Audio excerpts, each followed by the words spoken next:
हरिओम। आज हम एक ऐसे व्यक्ति के बारे में बात करेंगे जो कि आज के समय में सोशल मीडिया के माध्यम से जन जन तक पहुंच रहे हैं और जो भी उनके जो विचार हैं वो जन जन तक पहुंचा रहे हैं सोशल मीडिया के माध्यम से, अन्य अन्य माध्यम से। तो आज हम बात करेंगे आचार्य प्रशांत के बारे में। आचार्य प्रशांत, जिनसे आप में से बहुत लोग परिचित होंगे, बहुत लोगों ने आप उनकी वीडियोस देखी होंगी। वो बहुत सारे सामाजिक मुद्दों को लेकर बात करते हैं। बहुत सारे जो ऐसे मुद्दे हैं जिन पे ऊपर बहुत लोग बोलने की हिम्मत नहीं कर पाते, उन मुद्दों को भी वो उठाते हैं। जातिवाद, समाज में बहुत तरह की असमानताएं और एक राजनीति जो कि एक आज के समय में गलत रूप धारण कर चुकी है, उस पर बात करते हैं। वो पर्यावरण के लिए आवाज़ उठाते हैं और हर एक ऐसी चीज़ जो कि मानव की चेतना को ऊपर की तरफ उठाती है, उसकी बुद्धि का विकास करती है, उसके ऊपर बहुत अच्छे से बोलते हैं, काम करते हैं।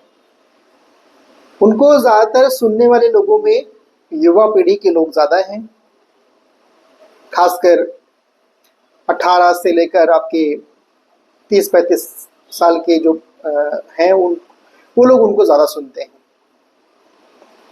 बहुत अच्छा मोटिवेट करते हैं वो युवाओं को। बहुत सारे ऐसे युवा जो गलत दिशा की तरफ भटक गए थे, उनको सही रास्ते पे लाने का काम उन्होंने किया है। बहुत सारे लोग ऐसे जिस अपने जीवन में परेशान थे, उनको सही रास्ते पे लाने का काम उन्होंने किया है और अभी भी प्रयास कर रहे हैं। वो आज के समय में ये कहना अनुचित नहीं होगा कि जिस प्रकार से राजा राममोहन राय, ईश्वर चंद्र विद्यासागर उस समय लगे हुए थे, उन लोग समाज के विकास के लिए, समाज को बदलने के लिए, एक सुंदर समाज के निर्माण के लिए, जो भी चीज़ उनको गलत लगती थी उसके खिलाफ वो लोग आवाज़ उठाते थे। तो आज के समय में आचार्य प्रशांत भी वही काम कर रहे हैं और बिल्कुल मैं उनको, आचार्य प्रशांत जी को, उनकी जो समाज के प्रति जो भी वो काम कर रहे हैं उसके लिए मैं उनको उसी श्रेणी में रखता हूँ। राजा राममोहन राय, ईश्वर चंद्र विद्यासागर जी जैसे लोगों की श्रेणी में रखता हूँ। बहुत सम्मान करता हूँ मैं आचार्य जी का। और जो भी चीज़ आचार्य प्रशांत जी बताते हैं, लोगों को समझाते हैं, वो एक चीज़ का इसमें सहारा लेते हैं, वो होता है आध्यात्म। कुछ कुछ बातें ऐसी हैं आचार्य प्रशांत जी की जिसमें मैं बिल्कुल सहमत नहीं हूँ उनसे। अब आप लोग जो उनको मानने वाले हैं, जो ये वीडियो देखेंगे, वो लोग बोल सकते हैं कि देखिए आपकी आचार्य प्रशांत जी जो है ऐसे नहीं है, आप उनको समझ नहीं पाए ठीक से, और आपकी जो बुद्धि अभी तक उनको समझने के लिए अभी सक्षम नहीं है। देखिए ऐसा नहीं है, मैं उनको बहुत सालों से सुन रहा हूँ, बहुत सालों से सुन रहा हूँ उनको मैं, और लगातार सुन ही रहा हूँ, उनकी प्रत्येक वीडियो में देखता ही हूँ। तो मुझे जिस बात से लेकर उनसे नाराज़गी है, हाँ नाराज़गी बोलूँगा मैं, क्योंकि उन्होंने समाज के लिए, वो नो डाउट बहुत अच्छा काम कर रहे हैं, एक अच्छे समाज सुधारक हैं वो, और समाज के प्रति जो भी कार्य कर रहे हैं उसके लिए मैं उनका मैं धन्यवाद करता हूँ और उनका बहुत सम्मान करता हूँ। पर जहाँ पे बात आती है अध्यात्म की, तो क्योंकि हर इंसान की एक साइकोलॉजी होती है और वो अपनी बुद्धि के अनुसार वो चीज़ों को देखता है, इस समाज को, और जो भी चीज़ सामने उसके सामने दृश्य जगत है वो उसी को अपनी साइकोलॉजी के अनुसार देखता है और उसके सोचने समझने की दिशा भी उसी तरफ जाती है। तो आचार्य प्रशांत जी ने जो भी एक अध्यात्म की परिभाषा लोगों के सामने रखी है, जो वो वेदांत की बात करते हैं, वेदांत की चीज़ों को, जो भी वो गीता की बात करते हैं, कृष्ण की बातें करते हैं। अब क्या होता है कि अध्यात्म जगत में आने के लिए आपको साधक बनना पड़ता है, साधना करनी पड़ती है, स्वयं को साधना पड़ता है। अध्यात्म का ज्ञान पुस्तकों से नहीं आता। पुस्तकें, अधिक अधिक पुस्तकें पढ़ के आप पंडित बन सकते हैं, ज्ञानी बन सकते हैं, आप बहुत दुनिया भर का ज्ञान इकट्ठा कर सकते हैं, लेकिन अध्यात्म की यात्रा बाहर की यात्रा है ही नहीं। अध्यात्म की यात्रा शुरू ही अपने भीतर से होती है और वो भीतर जाने का उपाय क्या है? भीतर जाने का उपाय ही यही है कि जो भी आपकी इंद्रियां जो आपको बाहर की तरफ लेके जाती है, आपकी ऊर्जा बाहर की तरफ लेके जा रही है, उन सभी इंद्रियों को बाहर की तरफ ले जाके उनकी दिशा मोड़नी है भीतर की तरफ। इसमें बुद्धि का कोई काम नहीं है, बुद्धि का कोई खास रोल नहीं है इसमें, क्योंकि बुद्धि भी जो है वो प्रकृति के अधीन है और हम प्रकृति में रह के, प्रकृति में जी के हम उस चेतन ब्रह्म को नहीं जान सकते। अध्यात्म की सारी दौड़, सारी जो है यात्रा ही है वो स्वयं को जानना, उस ब्रह्म को जानना, आत्मा को जानना। अब आचार्य प्रशांत जी की मैंने बहुत सारी वीडियोस देखी है जिसमें वो आत्मा के ऊपर उनका एक अपना दृष्टिकोण है, आत्मज्ञान के ऊपर उनका एक अलग दृष्टिकोण है, और जो भी ज्ञान है, जो भी चीज़ें हैं जो अध्यात्म से जुड़ी हुई है, उसको लेकर जो है उनका अपना दृष्टिकोण है। लेकिन सत्य वो नहीं है जो एक ऐसा व्यक्ति, जो व्यक्ति स्वयं उस अनुभव से न गुजरा हो कि ईश्वर क्या है, स्वयं जिसको आत्मज्ञान नहीं हो, स्वयं जो समाधि में जाके उस चीज़ का अनुभव न किया हो, तो वो कुछ भी बोलेगा अध्यात्म के विषय में वो सत्य नहीं होगा। सत्य तो देखिए, लाओ त्सो कहते हैं कि जो भी बोला जा सके वो सत्य नहीं होता, क्योंकि समाधि में जो भी आज तक गए हैं और उनको जो अनुभव हुआ है वो ठीक ठीक बोल ही नहीं पाए, इसलिए कोई कुछ बोलता है तो कोई कुछ बोलता है तो कोई कुछ बोलता है। लेकिन आचार्य प्रशांत जी की कुछ चीज़ें देखी मैंने, उनकी वीडियोस देखी है, उसमें जो है वो सत्य को स्वीकार ही नहीं करते, वो समाधि को स्वीकार ही नहीं करते। वो ये मानते ही नहीं है कि समाधि जैसी कोई चीज़ होती है। वो आत्मज्ञान की बात तो करते हैं, लेकिन उनके अनुसार आत्मज्ञान एक ऐसी चीज़ है जैसे कोई भी कार्य करते हुए, या जैसे हम कोई कुछ भी करते हैं, पुस्तकें पढ़ते हैं बहुत अधिक, उसको पढ़ के, ज्ञानियों को पढ़ के जो भी चीज़ हमारी बुद्धि का एक विकास होता है, जो एक बहुत शार्प माइंड, हमारा सोचने का, समझने का, जीने का तरीका जो हमारे बदल जाता है, उच्च होता है, उच्चतम से उच्चतम हम जीते हैं, वो एक आत्मज्ञान की तरफ हमें लेके जाता है, वो आत्मज्ञान होता है। जबकि ऐसा नहीं है।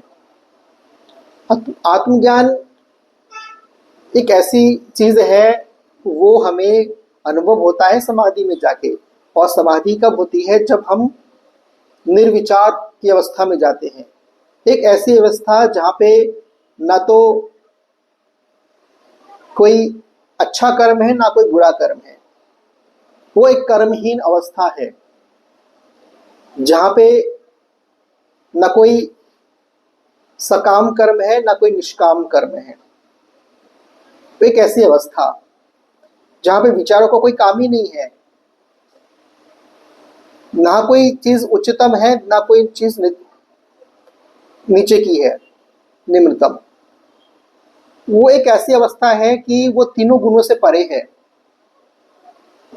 वो एक त्रिगुणातीत अवस्था है, क्योंकि सभी गुण जो हैं वो हमारे विचारों से प्रकट होते हैं। अगर हम अच्छे मन से सोचते हैं वो सात्विक विचार होता है,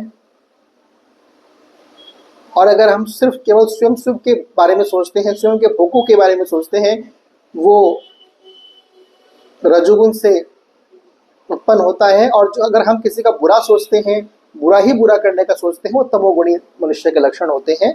लेकिन आत्मज्ञान की दिशा जो है वो शुरू ही होती है त्रिगुणातीत अवस्था से, जहाँ पे कुछ नहीं है। इसलिए पतंजलि के योग सूत्र में बोला ही गया है कि योग चित्त वृत्ति निरोध, अर्थात चित्त की वृत्तियों का सदा सर्वथा के लिए रुक जाना योग है। वृत्तियां दो प्रकार की होती हैं, एक क्लिष्ट वृत्ति, एक अक्लिष्ट वृत्ति। अर्थात एक ऐसी वृत्ति जो आपके जीवन में, एक ऐसे विचार जो आपके जीवन में क्लेशों को लाती है, और दूसरा अक्लिष्ट अर्थात एक ऐसे विचार जो आपके जीवन से क्लेशों को दूर करते हैं। ठीक है, लेकिन जो है ये दोनों ही वृत्तियों का सदा सर्वथा के लिए रुक जाना ही योग है, जहां पे ना क्लिष्ट है ना अक्लिष्ट है। तो बहुत सारी चीजें ऐसी हैं जो आचार्य प्रशांत जी की, जिससे मैं सहमत नहीं हूं। बाकी वो समाज के लिए बहुत अच्छा काम कर रहे हैं, जो लोग उनसे जुड़े हुए हैं उनसे मैं एक छोटी चीज बताना चाहता हूं उनसे, कि देखिए, अगर आप लोग समाज के लिए कुछ करना चाहते हैं, या जो भी चीज़ आप सकारात्मक चीज़ कर रहे हैं वो करते रहिए, बहुत अच्छी बात है। सामाजिक चीज़ों के लिए as a guide, as a teacher आप उनकी बातों को मानिए, उसको अप्लाई कीजिए, इस दुनिया को बहुत सुंदर बनाइए, बहुत अच्छी बात है। लेकिन आप में से कुछ लोग ऐसे होंगे जो अध्यात्म में गहरा जाना चाहते हैं, वो स्वयं को जानना चाहते हैं, सत्य को जानना चाहते हैं कि सत्य क्या है आखिर में। तो आपको फिर आपकी यात्रा और आगे लेके जानी पड़ेगी। इसमें कोई संकोच की विषय नहीं है कि हमारे पास एक गुरु है तो क्या हम दूसरा गुरु बनाए, नहीं, ऐसा नहीं है। देखिए, दत्तात्रेय भगवान के बहुत सारे गुरु रहे हैं, इसलिए गुरु की खोज तब तक समाप्त नहीं होती है जब तक कि हम अपने लक्ष्य को प्राप्त ना हो जाए। तो अगर आप लोग अध्यात्म में आगे बढ़ना चाहते हैं, आगे जाना चाहते हैं, तो आप ऐसे गुरु को खोजिए जिन्होंने स्वयं सत्य का अनुभव किया है, जिन्होंने स्वयं सत्य को जाना है और उनको रास्ता पता है, क्योंकि जो पहुंचा हुआ, जो गया होगा, वही रास्ता जानेगा। एक ऐसा इंसान जो गया ही नहीं है सत्य तक और आपको फिर ऐसा रास्ता बता रहा है, फिर वो उस रास्ते पे चल के आप भटक जाएंगे। और ये रास्ता एक ऐसा रास्ता है कि आप भटक गए तो पुनः आप बहुत मुश्किल हो जाती है। इसलिए सही गुरु की शरण में जाएं अगर आप अध्यात्म में आगे बढ़ना चाहते हैं, और एक ऐसे गुरु के सानिध्य में आप जाएं जो गीता, उपनिषद, क्योंकि ये बहुत ऊंचे ग्रंथ हैं। आचार्य प्रशांत की जो भी पुस्तकें हैं, उन्होंने जो भी इनका टीकाएं की हैं गीता के ऊपर, उपनिषदों के ऊपर, मैंने उनको पढ़ा है। तो उन्होंने क्या है, जो भी उसका अर्थ है, उस अर्थ को अपनी साइकोलॉजी, जो उनका विचार है, जो वो सोचते हैं, उसके अनुसार लिख दिया है वो। लेकिन मैंने बोला ना पहले कि सत्य वैसा नहीं है जैसा हम समझते हैं, सोचते हैं। वो उससे बहुत अलग है, परे है। कभी कभी हम उसको डाइजेस्ट भी नहीं कर पाते। इसलिए ऐसे गुरु की शरण में जाके उसको आप समझें, हमारे ऋषियों की उस अमूल्य धरा को जाने, गीता में, उपनिषदों में वेदांत के गूढ़ रहस्यों को समझें, जो हमारे षट दर्शन हैं, बुद्ध का धम्मपद और असंख्य ऋषि मुनियों, संतों की जो चीज़ें हैं, जो उनकी देशनाएं हैं, उनको आप जान पाएंगे एक अच्छे सदगुरु की शरण में जाके।